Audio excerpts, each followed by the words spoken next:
Hey guys, it's Trace. This is Cultural Appropriation 101. This is the easiest flatbread you'll ever make in your life. I promise you. Couple of steps, takes about 20 minutes at this stage, but then we're done. 2 cups of flour, but I want you to measure the flour like this. So you scoop into your flour, all right, and then give it a big shake. Okay, so it's super loose. So this is probably scant 2 cups. So do it that way. Pick up some flour, shake it, so you have a little bit of a lip, you see, around the inside of your cup. Measuring cup, like that. Pinch of salt, because salt makes everything taste better. And then hang on, I gotta go to the microwave and get boiling water. I promise you this works great. Hold on. Okay, I'm back. So there's the 2 scant cups of flour, a little bit of sugar, or salt, sorry. This is 3/4 of a cup of crazy boiling water. Dump it in. Mix it around. Nuke it or straight from the kettle. Either way. Can you do this by hand? Yes. I just don't want to. And we're all stuck indoors. So I'm not going to. All right. So see, at this point you can sort of touch it. It's pretty hot still. And then let it go until it combines into a dough.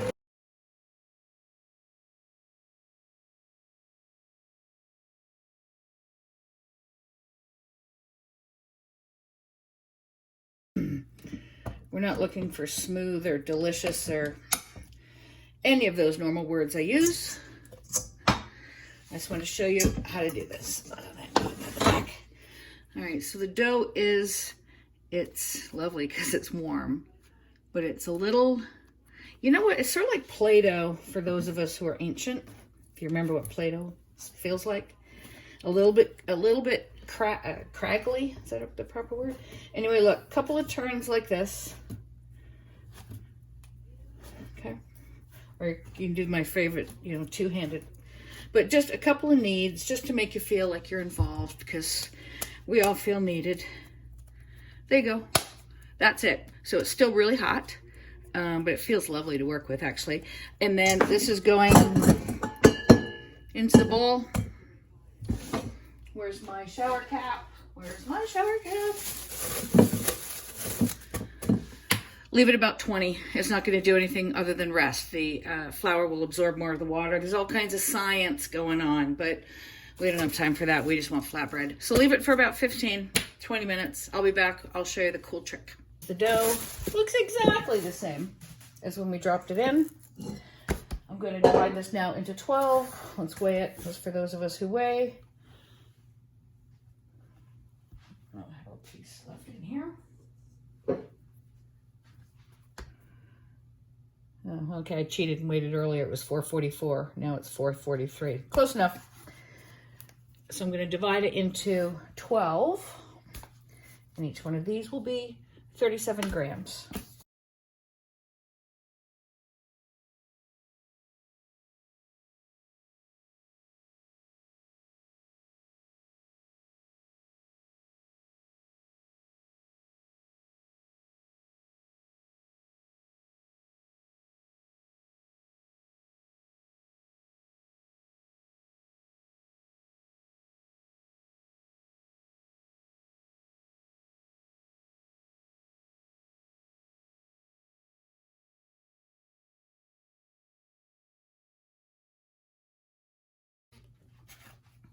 Okie dokie. Now we're at the secret part.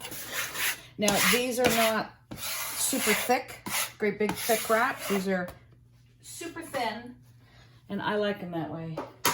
If you like them super thick, use a different recipe, seriously. Okay, a little bit of flour down. And what I'm going to do is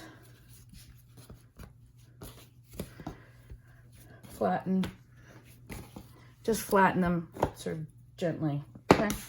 Not a ton of flour at this point. Although flour is not gonna hurt these, so don't get all hung up on that. That's why I'm all floured, or all squished. Sorry, so you see, I'm just sort of taking it from that ball to just making it flat-ish. There we go. Mix a little bit of flour on both sides. Okay. This is, now we're at the cultural appropriation portion of the recipe. And I line them up like this. Make sure everybody's about the same size. All right, like that. Beauty. I have about my person a coffee mug with a little bit of just plain vegetable oil. I use canola because I have a soy-free friend, and that's, I just make sure that I don't have soy in my oils. So a light coating on each of our little darlings. Okay, all the way to the edge. Doesn't matter if you get some on the board. Don't be too precious. This is flatbread. This is, oh, totally stolen from the Mushu pork pancake people, just in case you're wondering who I stole it from. And that's who I stole it from. Normally, in Mushu pancakes, this oil would be toasted sesame oil, which I do sometimes because I like the Asian angle there. And in fact, I have an entire package of them right here. All right. So then what you do with these is you take the two oiled sides, push them together. So now you have six little darlings with the oil in the middle, right? Okay. And then you give it a roll. You're gonna roll this to about a 7-inch. I do it sort of expanded hand size because that's the size of the frying pan that I use. All right, so that's the size, about 7-ish inches. Ah, I'm in a flat spot. There we go. And then that's it. So what I'm gonna do is fry these quickly on each side. Sort of medium-high heat. Oh, it just takes moments, but I'll show you how to tell when they're done. And then when they're warm still, you peel them apart. Yeah, man. And then you get 2, but you don't have to cook 6. You see, and they're super thin. They're more sturdy than a tortilla. They're thinner than a tortilla. They're more sturdy, slightly stretchier. I think they work better than tortillas for like wraps and things. And then I'm going to show you what I do with them to make my breakfast wraps, and then, oh, it's just going to change your world. I'm going to be your favorite person. Seriously.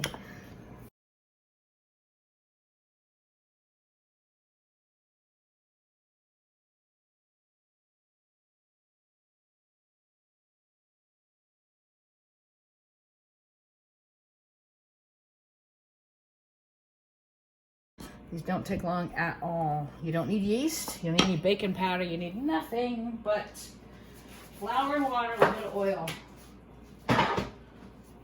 And even with the crazy hoarder people, you can still find that. So let me get organized. I'll bring you back when I have this turned back into a cooktop instead of a, cutting board. Hold on. Okay, preheated pan. It's on slightly better than medium. And you take one of your, or actually 2 of your little pancake things or your flatbreads. Drop them in. And what you want, the first one, so like crepes, right? The first one's never quite good enough. You wait until you see some bubbles and then you flip it. I'll show you. It's never hot enough, this first pan, or this first one, I don't know why. You want just little tiny brown marks on the bottom because these are, remember, wafer thin, gossamer thin. Nothing white. You can see the color changes. And I promise you, this first one always takes the most amount of time. Some cooking science thing.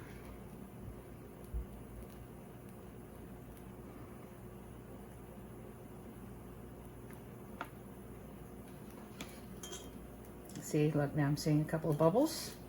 Let's see, not really. A couple little brown marks there, but you want to see a puff. Puffing is good. We love puffing. And then what I have here is a tortilla warmer that I made. Basically, just a tea towel is fine. And then I have a piece of tin foil in between. It's just my own weird little setup. I don't know. There's no really good reason at all. Just how I do it. Okay, there we go. That's what you want, is like that. And you can see, you can't see it terribly well on camera, but you can absolutely see you're getting all kinds of little bubbles. Okay, pick it up, put it on your tin foil, put the other tea towel on top. All right, and then this one will go faster.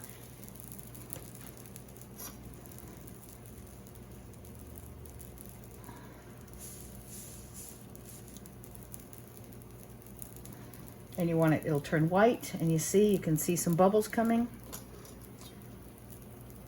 And then I cheat, take a look. I want just pale, pale, pale brown marks on the bottom. See, little ones. While we're doing this, or while we're waiting, you go back to your first one. Okay, back to your first one, and you see a seam. And because you did the oil in between, ow, hot, you peel them apart, and now you've got two. Seriously, right? Okay, there you go. I see that. And that one can go right on top. Just let them steam just for a minute, an actual minute, not a pretend minute. Put that one on there, turn it down a little tiny bit. So while this is the routine that I get. While that one's cooking on its first side, I go back over here. I wickedly burn my hands. Find a seam. Right. And sort of roll it to open it. Okay, there you go. And no, they don't stick. Back over here. I think this one was too hot. Yeah, it was. I can smell it. Oh no, there you go. My bad. And I just keep them covered. And that's how you make these. Pretty simple, yeah? Okay. This has got little brown marks. Put on top of that one. Get the next one. She was very quick because, of course, there's just 6 of them, right? So while this one is cooking, I'm gonna go peel this one. Burning my hands, Oops, ripped. No big deal. Now I'm gonna show you the coolest thing to do with these once you've got a bunch of them. Oh, and I am absolutely aware that I'm using metal on a non-stick pan, but I'm not pressing hard. I'm just sort of gently sliding. So please don't yell at me. I get a lot of people yell at me. Look, see, we're puffing. Puffing is good. Lots and lots of people yell at me. I don't know why they yell at me. Just making dinner. And yeah, sometimes I use a metal thing. Because quite frankly, let's be honest, the silicone ones are just, they're not thin enough. Top. Two more.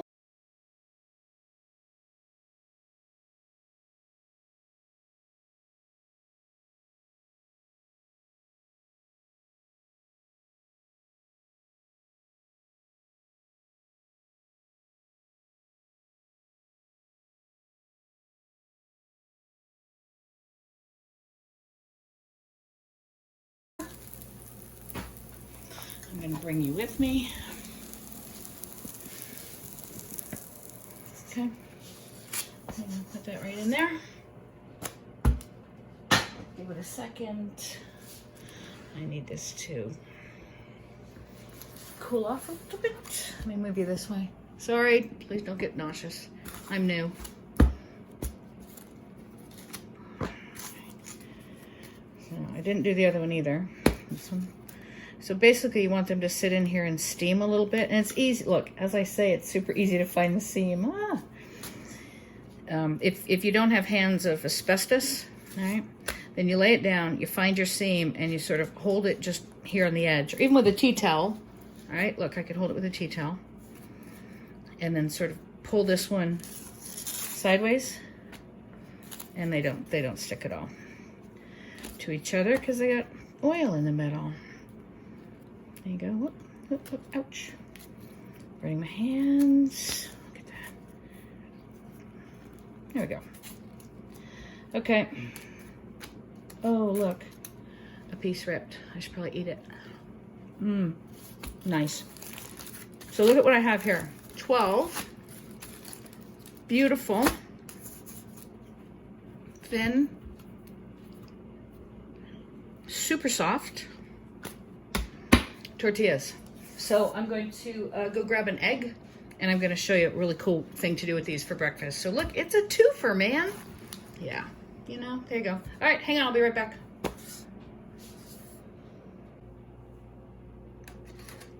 Okay, I'm going to do this for you in real time. So now you've got your dozen beautiful flatbreads. What are you going to do with them? Oh, gee, I feel like breakfast. Okay, so you grab an egg, break it into a mug, a little tiny bit of water, literally a spit, because that's how I roll.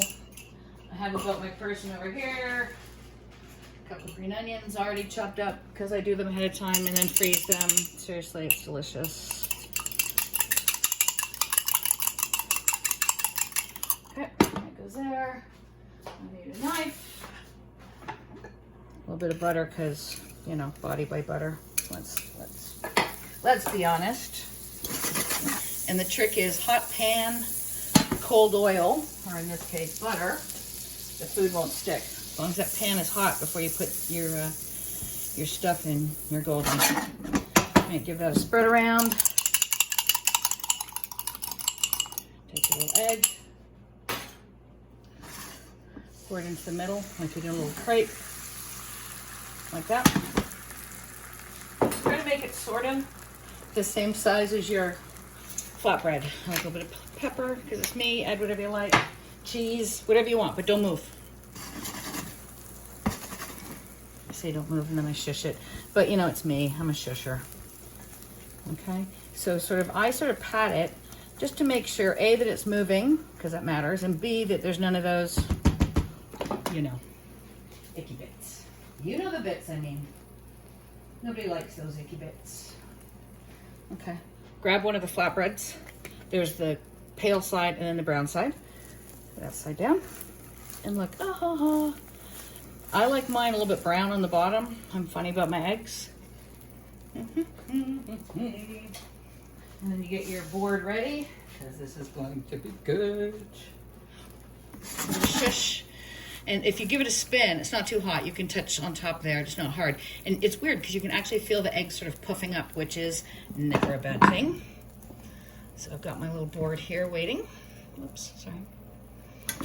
Give that a bit of a shush to make sure that it moves. What you're gonna do is flip it onto your board, upside down, like that. Turn that off. All perfectly browned, yumminess, deliciousness. And then you go to your fridge and you think, oh, I've got hoisin. So you put a little bit of hoisin sauce, which is like sweet Chinese barbecue sauce type stuff. And then you grab a little bit of, this is Kewpie mayonnaise, which is Japanese mayonnaise, which is kind of sweet. If you don't have any, don't use it, or use what you got. Or you can just put cheese, whatever cooked veggies, leftover chicken, beef, whatever floats your boat. And then you roll it up and you go, oh, honey, breakfast. They're more tender than crepes. Look at that beautifulness. They're more tender than crepes. They're thinner and slightly chewier, I guess the words I want, than tortillas. They're a weird mishmash combo thing. They're so easy, and you can make a ton of them. And I really, really hope you try them. 2 cups of flour, 3/4 of a cup of boiling water, a little bit of salt. Done. I'm gonna eat this for, science. Nothing wrong with that at all. Tender. Go make them. Let me know what you think. I hope I'm being helpful. Thank you for supporting me. Subscribe if you feel the urge. I'd love to have you. And that's it. Go make them. Thanks.